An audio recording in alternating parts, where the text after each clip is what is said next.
Thank you very much. Thank you very much. Great honor. Today it's my privilege to welcome the Prime Minister of a very special place, the United Kingdom, to the White House. Prime Minister Starmer, you've been terrific in our discussions. You're a very tough negotiator, however. I'm not sure I like that, but that's okay.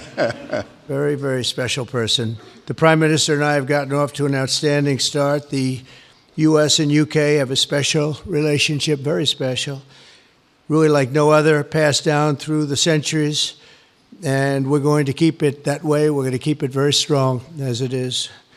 Very importantly, I was just notified by letter from King Charles that he's extended through the Prime Minister a historic second state visit to the United Kingdom. And that's a great honor because it's never happened before.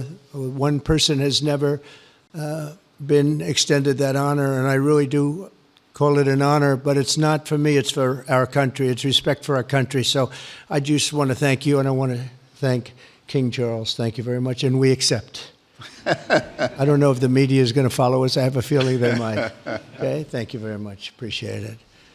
I'm pleased to say that the bust of one of the Prime Minister's greatest predecessors, Winston Churchill, is now back in the rightful place in the Oval Office, and we're very proud of it.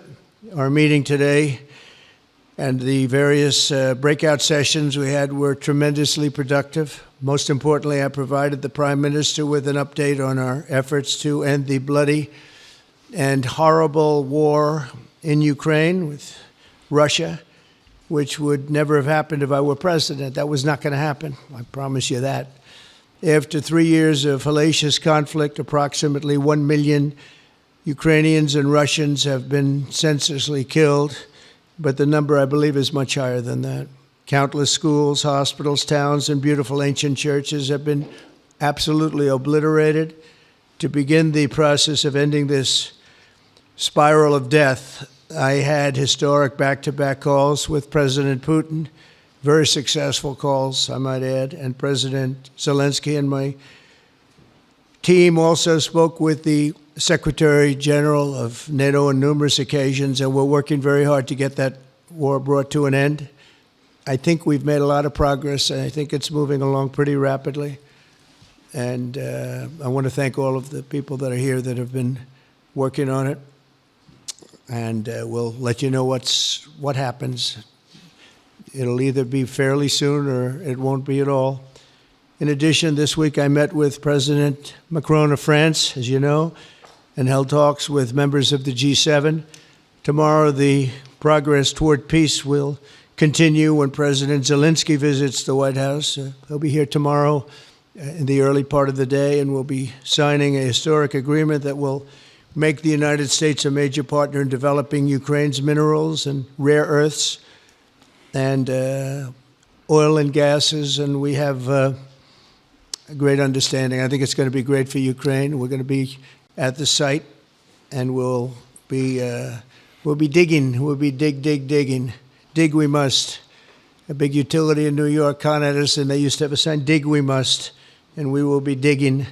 But much of the European aid to Ukraine has been sent in the form of loans for which they expect to be paid back, and we didn't have that honor under the Biden administration. He sent money, or just sent it, money after money after money, and never had any knowledge of ever seeing it back. Maybe $300 to $350 billion, but under the breakthrough agreement, very unusual, which everyone said was difficult to get, but it's really very good for Ukraine and very good for us. The American taxpayers will now effectively be reimbursed for the money and hundreds of billions of dollars poured into helping Ukraine defend itself, which by and of itself is a very worthy thing to do. We've paid far more than any other country, and with most of our support, it's been paid in military, the finest weapons anywhere in the world. This includes vast amounts of military hardware, ammunition, and various other things that we now have to start rebuilding our own stockpiles. Additionally, the minerals agreement will provide the basis for a more sustainable future relationship between the United States and Ukraine, and thus stimulate the long-term prosperity that will help the Ukrainians rebuild their country. It's been demolished, and the ruined infrastructure. The infrastructure, as you know, is in very bad shape. In just over 1 month, our administration has already achieved more progress toward peace than years in the other administration where they did nothing toward peace. They didn't understand what was happening. Our approach is basically common sense. As I said, so many of the things that we do are based on common sense. If you want peace, you have to talk, both sides. As I discussed with Prime Minister Starmer, the next step we're making is toward a very achievable ceasefire. We hope that that can happen quickly, because thousands of young people, in this case, we're not talking about Americans, we're talking about Ukrainians and Russians are being killed every week, thousands. And it's a rough battlefield. It's a flat piece of land, and the bullet only stops when it hits somebody. And this week, I saw the reports, and it's I don't even want to say what they are, but thousands of people, young, vibrant people died. And we want to stop that. Senseless. Should have never happened. This will lay the groundwork for a long-term peace agreement that will return stability to Eastern Europe and hopefully ensure that such a terrible war will never happen on European soil, or for that matter, anywhere again. It's a horrible thing that's going on. The disaster in Ukraine shows exactly why it's so important for the United Kingdom and other NATO partners to make large investments in their defense capabilities. In many cases, 4% or 5% of GDP would be appropriate. I know that they're raising it. I just read an article, a great article, about the work you're doing in the UK as to the military. You're raising it quite a bit, which is a great thing to do for your country. It's a great thing to do. It's sad that we need that, but probably need that. So congratulations on that. I know you got it through. After years of chronic underfunding, there's an urgent need to catch up for some countries. And I want to thank the Prime Minister once again for traveling here today.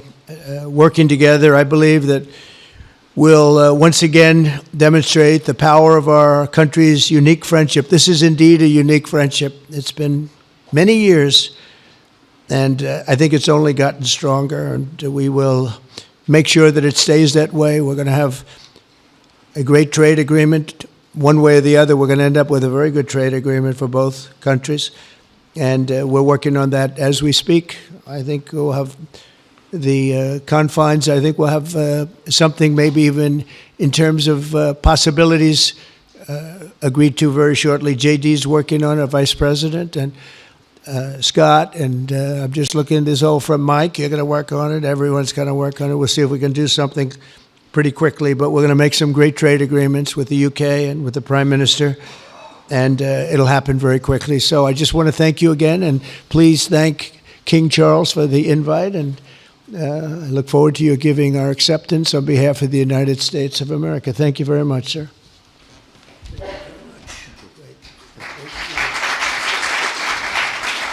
Thank you. Well, thank you very much, Mr. President. Thank you for your hospitality. Thank you for your leadership. This has been a very good and very productive visit. And with your family roots in Scotland and your close bond with His Majesty the King, it's good to know that the United Kingdom has a true friend in the Oval Office. And it was so good to see the bust of Winston Churchill back in its rightful place just a moment ago. But look, in a moment of real danger around the world, this relationship matters more than ever. We remain each other's first partner in defence, ready to come to the other's aid, to counter threats wherever and whenever they may arise. No two militaries are more intertwined than ours. No two countries have done more together to keep people safe. And in a few weeks, we mark VE Day, the 80th anniversary of victory in Europe. Britain and America fought side by side to make that happen. One of the greatest moments in our history. We stand side by side still today, and we're focused now on bringing an enduring end to the barbaric war in Ukraine. Mr. President, I welcome your deep and personal commitment to bring peace and to stop the killing. You've created a moment of tremendous opportunity to reach a historic peace deal, a deal that I think would be celebrated in Ukraine and around the world. That is the prize. But we have to get it right. There's a famous slogan in the United Kingdom from after the Second World War. That is that we have to win the peace. And that's what we must do now. Because it can't be peace that rewards the aggressor or that gives encouragement to regimes like Iran. We agree history must be on the side of the peacemaker, not the invader. So the stakes, they couldn't be higher. And we're determined to work together to deliver a good deal. We've discussed a plan today to reach a peace that is tough and fair, that Ukraine will help shape, that's backed by strength, to stop Putin coming back for more. I'm working closely with other European leaders on this, and I'm clear that the UK is ready to put boots on the ground and planes in the air to support a deal, working together with our allies, because that is the only way that peace will last. Mr. President, in this new era, you're also right that Europe must step up. And let me tell you now, I see the growing threats we face, and so the UK is all in.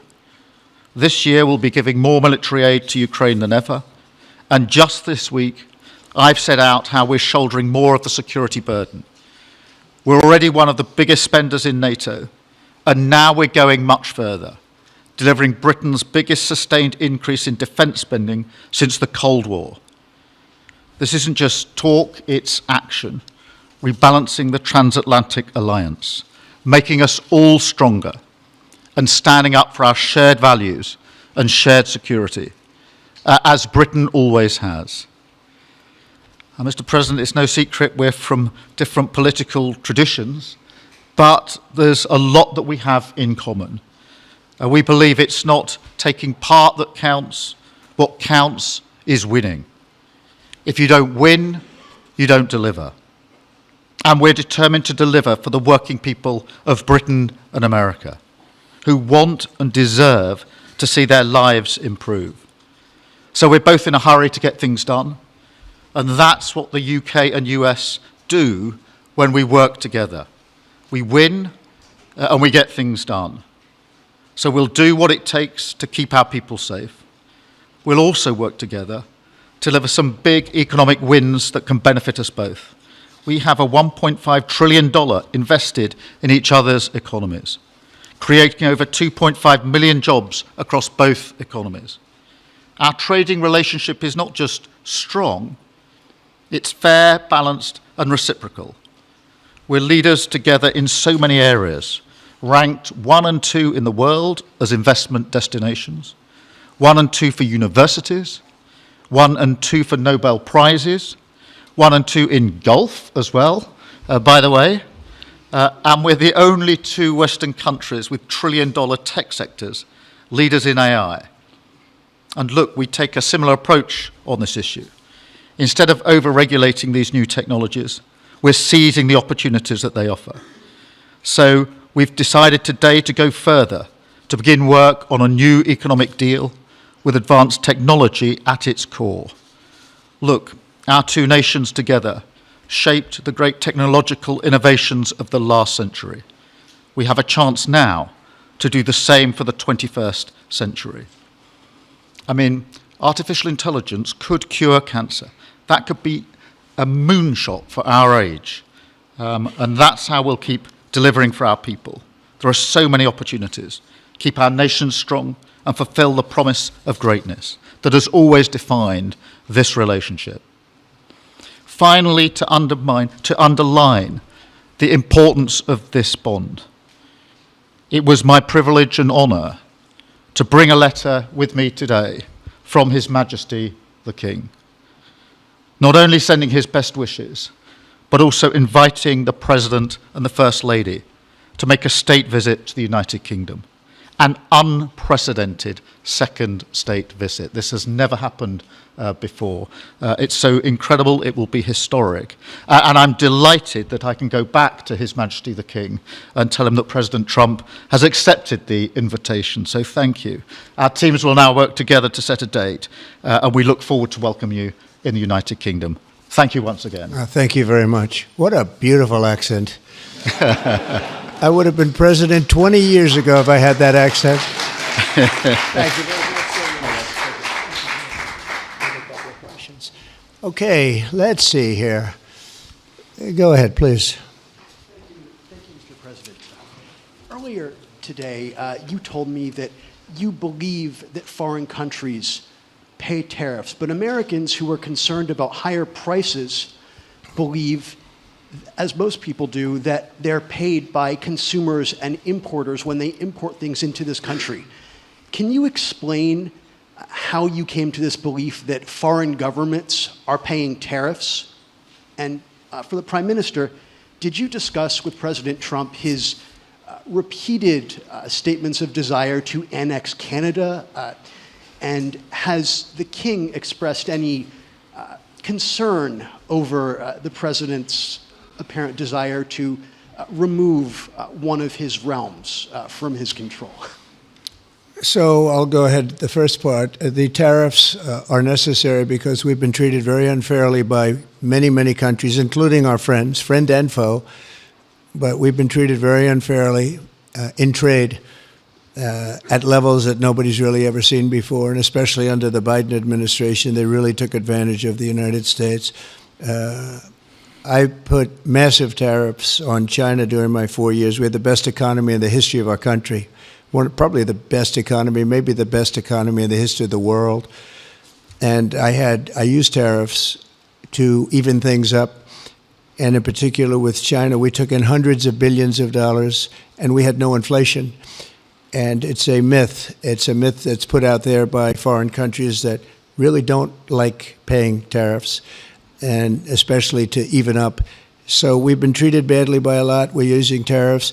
And I find, and you just have to look at the numbers, but I find that it's not about inflation, it's about fairness, and the inflation for us has not existed, and I don't think it's going to exist. We're going to bring our car industry back, we're going to bring our chips back, we're going to bring so many things back to our country, including pharmaceuticals and drugs, and the thing that's going to get us there is tariffs. And I say often, it's my favorite word in the dictionary, but I always preface that by saying now, because I got into a lot of trouble with the fake news where they say that's not good, so I say God, love, family, wife, they're all my favorite words, but tariff is about number 4 or 5 on the list.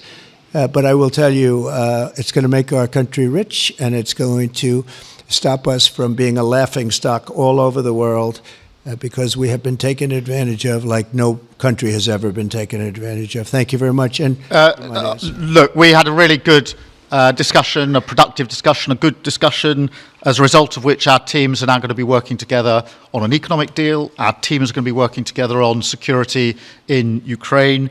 You mentioned Canada. I think you're trying to find a divide between us that doesn't exist. We're the closest of nations, and we had very good discussions today, but we didn't discuss Canada. Thank you. Please. Go ahead. Go ahead. Yes. Thank you.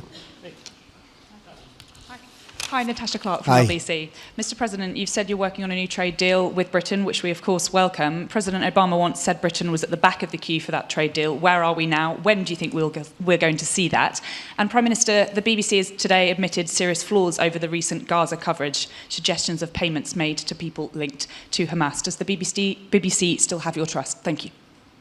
Well, they didn't do well with President Obama. He'd never got a lot of things done, and he didn't get a trade deal done that was of any importance or magnitude. We've had great discussions on trade, and I think we're going to have a deal done rather quickly as it can be done. We're going to have something, I think, rather quickly. We expect to do that. Okay?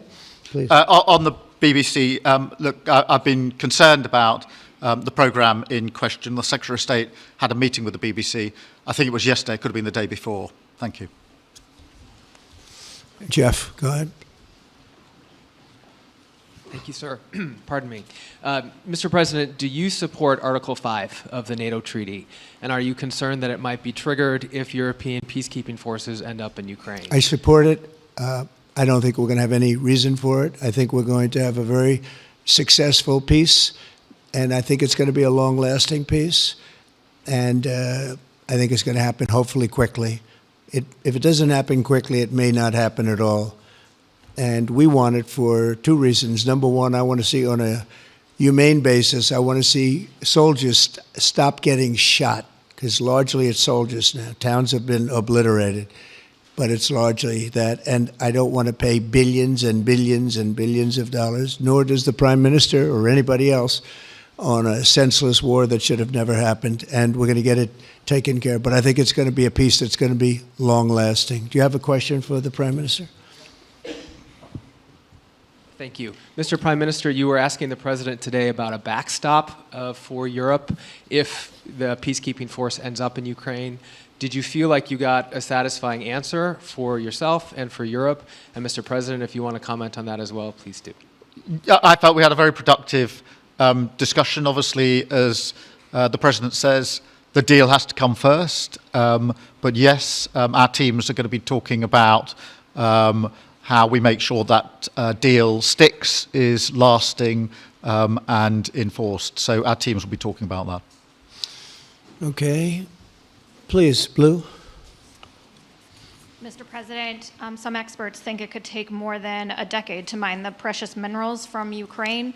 How much should the U.S. expect to receive, and when do you expect to see that come to fruition? Well, we're never going to know that answer, but by our being in Ukraine and doing the exploration and also the digging and taking the rare earth, which we need in our country very badly, we'll be doing a substantial amount of work, probably about at least what we have in there, and we hope to be able to do that. You never know when it comes to that. You know, you dig and maybe things aren't there like you think they're there, but we'll be spending a lot of time there. It'll be great for Ukraine. It's like a huge economic development project, so it'll be good for both countries. Okay? Please. Prime Minister, excuse me, Prime Minister, you've talked about putting British soldiers' boots on the ground in Ukraine in the event that President Trump succeeds with his peace deal. But can you do that without a firm assurance that America will have our back in the form of some kind of security guarantee were Putin to breach that agreement? And Mr. President, tomorrow you're seeing President Zelensky to sign this deal on minerals and energy that could be hugely important to the United States. Will you take the opportunity to apologize to him for calling him a dictator while praising Vladimir Putin, who is a dictator?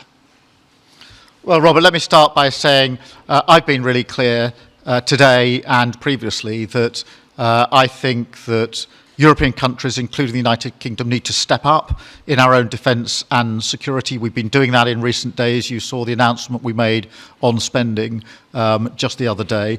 In addition to that, I've made it clear that the United Kingdom will play its full part in ensuring that if there's a deal, and we hope there is a deal in Ukraine, that is a lasting deal that sticks. And we're obviously working with other European countries on that, France and NATO in particular. But I think I'm hosting 18 countries on Sunday to further our discussions. You heard from the President this morning that, you know, as historically has always been the case, we have each other's backs. And today we've been talking about the deal, how that will be a lasting deal. And coming out of this, our teams will now be talking in detail about that.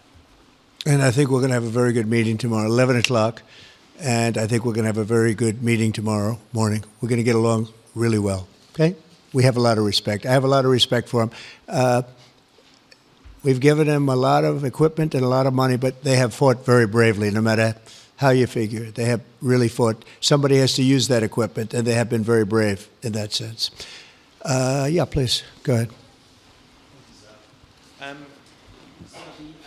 Ceasefire deal is nearing an end this Saturday, and there's been some worry that phase 2 might never get there. Do you believe that phase 2 of the ceasefire in Gaza will come to fruition? And have you spoken to Netanyahu about it? And for the Prime Minister, this peacekeeping deal has been pushed forward by the UK and France as well. Have you been in discussions with any other European countries to join this initiative? And are you expecting Commonwealth countries to also join the effort? Thank you. So we're working very hard in the Middle East and Gaza and all of the problems, and it's been going on for years and years and centuries and centuries. It's a tough neighborhood, but it could be a very beautiful neighborhood, and I think we're going to come up with some pretty good solutions. But phase 1 is almost complete. We've had some people that have been very seriously injured, very seriously hurt, both physically and mentally. They've come out of there and some of them in very, very bad shape. It's shocking. Many young people aren't in bad shape. Young people are strong, healthy. They don't die. People have come out dead, young people and old people. It's a rough situation, but I think we're going to make it much better. And I think that we've had a huge impact on that since we've been in just the 4 weeks. I think we've had a huge impact on Gaza, the Middle East, and we have some pretty good talks going on concerning lots of other people that are going to make it better. So we'll see what happens. Nobody really knows, but we'll see what happens. But I think we've had a very positive impact. Prime Minister? Yeah, on the question of the European countries, yes, I've spoken to a number of countries, particularly in the last few weeks. We had a meeting in Paris last week. I've got a meeting on Sunday with 18 countries to further our discussions.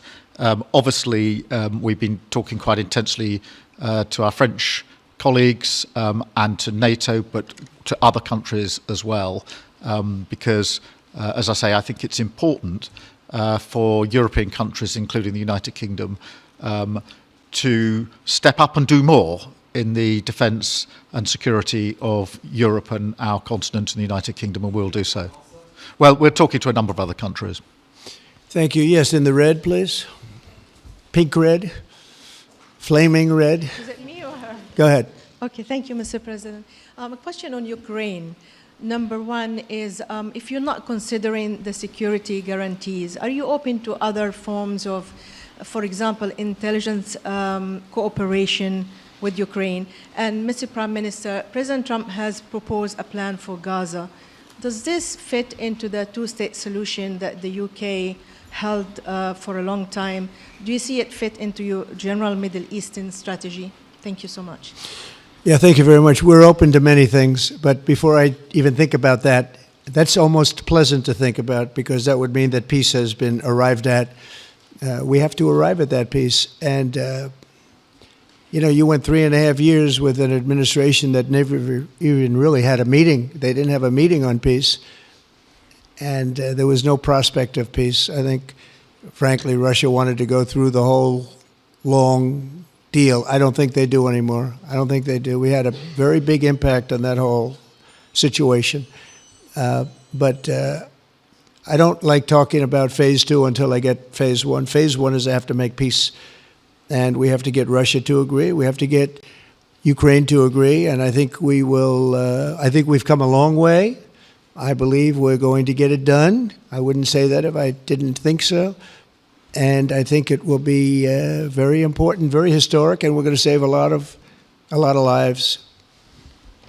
On the question of Gaza, the last few weeks of the ceasefire have been very impactful. And for me, there are 2 images that I remember more than any other. The first is Emily Damari, who is British, being reunited with her mother. You may remember she had her fingers missing after what she endured. That was an incredible moment. I'd spent a lot of time with her mother whilst she was held captive, and her mother went through absolute torture. The other image was thousands of Palestinians marching through rubble, trying to return to their communities and their homes. So we have to do everything we can to ensure that the ceasefire continues, so that more hostages can be returned, so that aid can be brought in that's desperately needed. and we need to allow Palestinians to return and to rebuild their lives, and we must all support them in doing that. And yes, I believe that the two-state solution is ultimately the only way for a lasting peace in the region. And think of that, she came home with her fingers and part of her hand blown off. That's terrible. How bad does it get? And we had others that came home in much worse shape than that. Yeah. It's a terrible situation. Please, yes. Thank you. Mr. President, did our Prime Minister persuade you not to put tariffs on the UK? And if I may, Prime Minister, do you think that Vladimir Putin is a man who will keep his word? Thanks. He tried. He was working hard, I'll tell you that. He earned whatever the hell they pay him over there. But he tried. I think there's a very good chance that in the case of these two great friendly countries, I think we could very well end up with a real trade deal where the tariffs wouldn't be necessary. We'll see. But he earned whatever they pay him. He earned today. He was working hard at lunch, and I'm very receptive to it. I think in all fairness, in all seriousness, I think we have a very good chance at arriving at a very good deal. JD and Scott and Howard, all the people are working on it, and I think we have a good chance at arriving at a deal that could be terrific, really terrific for both countries. Okay?